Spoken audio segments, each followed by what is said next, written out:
Hi guys, you're watching me, Subramani, on my YouTube channel, Witty Gesture. I've taken this opportunity in order to see the spirituality among the many youngsters in this 10 days of Navratri, and this is the part 2 of my Navratri series.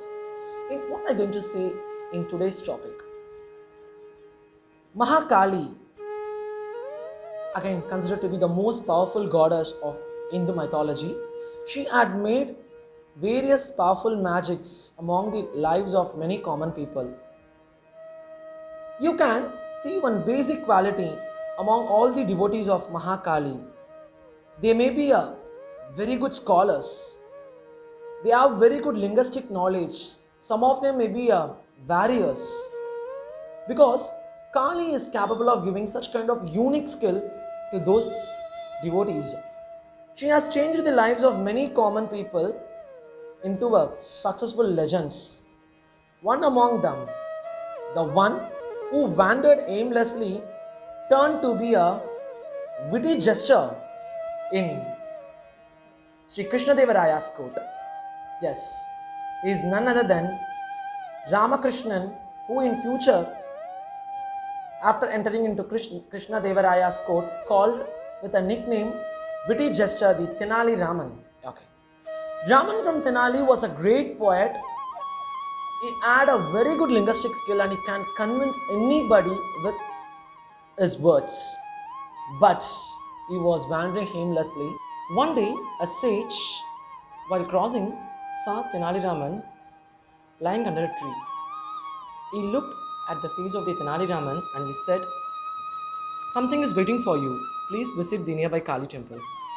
So Tenali Raman took that word seriously and he started regularly going to the particular Kali temple. One day, when he went under a deep meditation, Mahakali appeared before him. He was surprised to see the dazzling beauty of Mahakali with an aura effect of thousands of ants and head. Within a while, Tenali Raman started to smile.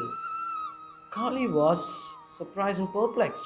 Why this guy is throwing an unwanted smile?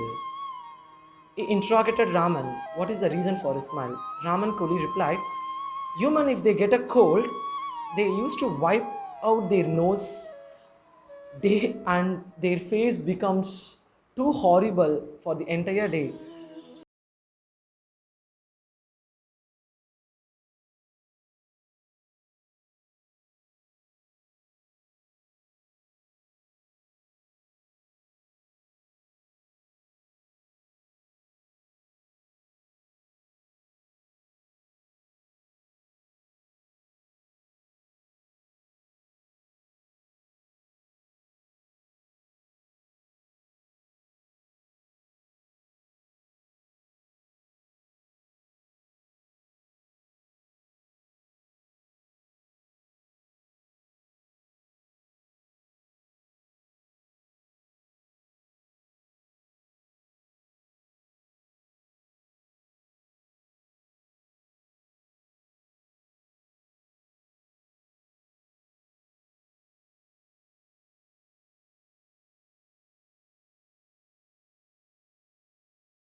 The world, and she gave him the title the Vikata Kavi. It means witty gesture. So Tenali Raman is known for his intelligence as well as his humor sense. With that keynote and with that key quality, he became the one of the one of the very supreme minister in the court of Krishnadeva Raya. So thereby the journey of Tenali Raman started, and his intelligence and humor sense spread all over the world. So with a good intention and the ultimate confidence that we develop towards the Almighty, we can conquer anything in the world. Let me meet you with such an interesting story in the next episode. Thank you.